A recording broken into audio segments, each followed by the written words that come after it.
ತಾವೇ ಕೇಳಿದ್ರಿ D K Shivakumar ಅವರು ಯಾರು ನಿಮ್ಮ ಹತ್ರನಾ?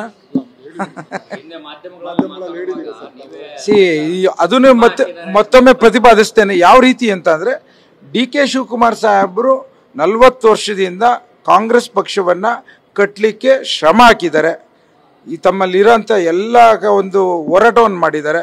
ಇವತ್ತೇನಾದರೂ ಕಾಂಗ್ರೆಸ್ ಪಕ್ಷಕ್ಕೆ 140 ಸೀಟ್ ಬರಬೇಕಾದ್ರೆ ಪ್ರಮುಖವಾದಂಥ ಕಾರಣ ನಮ್ಮ ನಾಯಕರಾದಂಥ ಡಿ ಕೆ ಶಿವಕುಮಾರ್ ಸಾಹೇಬರು ಅಂತ ಹೆಮ್ಮೆಯಿಂದ ಹೇಳಲಿಕ್ಕೆ ಇಚ್ಛೆ ಪಡ್ತಾರೆ. ಅದು ಮುಂದೆನೂ ಹೇಳ್ತೀನಿ, ಹಿಂದೆನೂ ಹೇಳ್ತೀನಿ. ಪ್ರತಿಫಲ ಸಿಗಬೇಕು ಅಂತ ಅಫ್ಕೋರ್ಸ್ ಇವತ್ತಲ್ಲ ನಾಳೆ ಒಂದಿನ CM ಆಗೇ ಆಗ್ತಾರೆ ಅಂತ ಎಲ್ಲ ಕಾರ್ಯಕರ್ತರಿಂದ ಹಿಡಿದು ಶಾಸಕರಿದ್ದಾರೆ. ಅದು ಹೈಕಮಾಂಡ್ ಅವ್ರು ತೆಗೆದುಕೊಡ್ತಾರೆ ನಿರ್ಧಾರನ. ಅದು ನಾವೆಲ್ಲ ಡಿಸೈಡ್ ಮಾಡೋದಂಥದ್ದಲ್ಲ. ಸೊ ನಮ್ಮ ಇದೇನು ಮಿತಿ ಇದೆ ಅದನ್ನ ತಕ್ಕಂತೆ ನಾವು ಇರಬೇಕಾಗಿರೋಂಥದ್ದು. ಅದೊಂದು ರಾಜಕೀಯದ ಧರ್ಮ. ಅದನ್ನು ನಾವು ಪಾಲಿಸ್ತೇವೆ. ನಾವು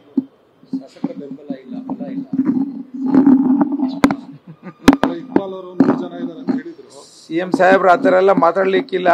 ಅವರು ಭಾಳಷ್ಟು ಸೀನಿಯರ್ ಪೊಲಿಟಿಷಿಯನು. ನಾವೆಲ್ಲ ಅವ್ರ ಕಡೆ ಮುಖ ಮಾಡಿ ನೋಡ್ಕೊತಾ ಇರ್ತೀವಿ. ಸೊ ಹಾಗಾಗಿ ಪಕ್ಷವನ್ನು ಮುಂದೆ ತೆಗೆದುಕೊಂಡು ಹೋಗ್ಬೇಕಂತ ಜವಾಬ್ದಾರಿಯಲ್ಲಿ ಇವತ್ತು ನಮ್ಗೆಲ್ಲರಿಗೂ ಅವರ ಆಶೀರ್ವಾದದಲ್ಲಿ ನಮ್ಮ ಕಾನ್ಸ್ಟಿಟ್ಯೂನ್ಸಿಗಳಿಗೆ ಏನೇನು ಬೇಕು ಅದನ್ನೆಲ್ಲನೂ ಕೊಡ್ತಾ ಇದ್ದಾರೆ. ಭಾಳಷ್ಟು ಸಂತೋಷದಲ್ಲಿ ಇದ್ದೇವೆ ಅನ್ನೋದನ್ನ ಮತ್ತೊಮ್ಮೆ ನಾನು ಒತ್ತು ಕೊಟ್ಟು ಹೇಳಲಿಕ್ಕೆ ಇಚ್ಛೆ ಪಡ್ತೇನೆ. ನಾನು ತಾವೇ ಕೇಳಿದ್ರಿ ಡಿ ಕೆ ಶಿವಕುಮಾರ್ ಅವರು ಯಾರು ನಿಮ್ಮ ಹತ್ರನಾ? ಸಿ ಅದನ್ನು ಮತ್ತೊಮ್ಮೆ ಪ್ರತಿಪಾದಿಸ್ತೇನೆ. ಯಾವ ರೀತಿ ಅಂತ ಅಂದ್ರೆ, ಡಿ ಕೆ ಶಿವಕುಮಾರ್ ಸಾಹೇಬರು 40 ವರ್ಷದಿಂದ ಕಾಂಗ್ರೆಸ್ ಪಕ್ಷವನ್ನ ಕಟ್ಟಲಿಕ್ಕೆ ಶ್ರಮ ಹಾಕಿದ್ದಾರೆ. ಈ ತಮ್ಮಲ್ಲಿರೋಂಥ ಎಲ್ಲ ಒಂದು ಹೋರಾಟವನ್ನು ಮಾಡಿದ್ದಾರೆ.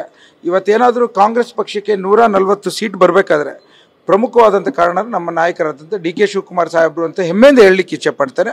ಅದು ಮುಂದೆನೂ ಹೇಳ್ತೀನಿ, ಹಿಂದೆನೂ ಹೇಳ್ತೀನಿ.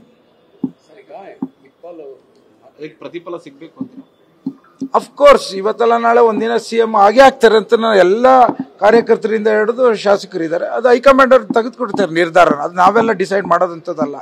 ಸೊ ನಮ್ಮ ಇದೇನು ಮಿತಿ ಇದೆ ಅದನ್ನ ತಕ್ಕಂತೆ ನಾವು ಇರಬೇಕಾಗಿರೋಂಥದ್ದು. ಅದೊಂದು ರಾಜಕೀಯದ ಧರ್ಮ. ಅದನ್ನು ನಾವು ಪಾಲಿಸ್ತೇವೆ. ನಾವು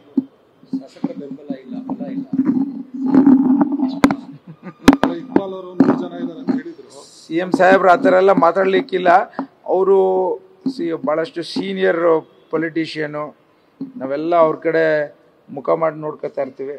ಸೊ ಹಾಗಾಗಿ ಪಕ್ಷವನ್ನು ಮುಂದೆ ತೆಗೆದುಕೊಂಡು ಹೋಗ್ಬೇಕಂತ ಜವಾಬ್ದಾರಿಯಲ್ಲಿ ಇವತ್ತು ನಮ್ಗೆಲ್ಲರಿಗೂ ಅವರ ಆಶೀರ್ವಾದದಲ್ಲಿ ನಮ್ಮ ಕಾನ್ಸ್ಟಿಟ್ಯೂನ್ಸಿಗಳಿಗೆ ಏನೇನು ಬೇಕು ಅದನ್ನೆಲ್ಲನೂ ಕೊಡ್ತಾ ಇದ್ದಾರೆ. ಭಾಳಷ್ಟು ಸಂತೋಷದಲ್ಲಿ ಇದ್ದೇವೆ ಅನ್ನೋದನ್ನ ಮತ್ತೊಮ್ಮೆ ನಾನು ಒತ್ತು ಕೊಟ್ಟು ಹೇಳಲಿಕ್ಕೆ ಇಚ್ಛೆ ಪಡ್ತೇನೆ. ನಾನು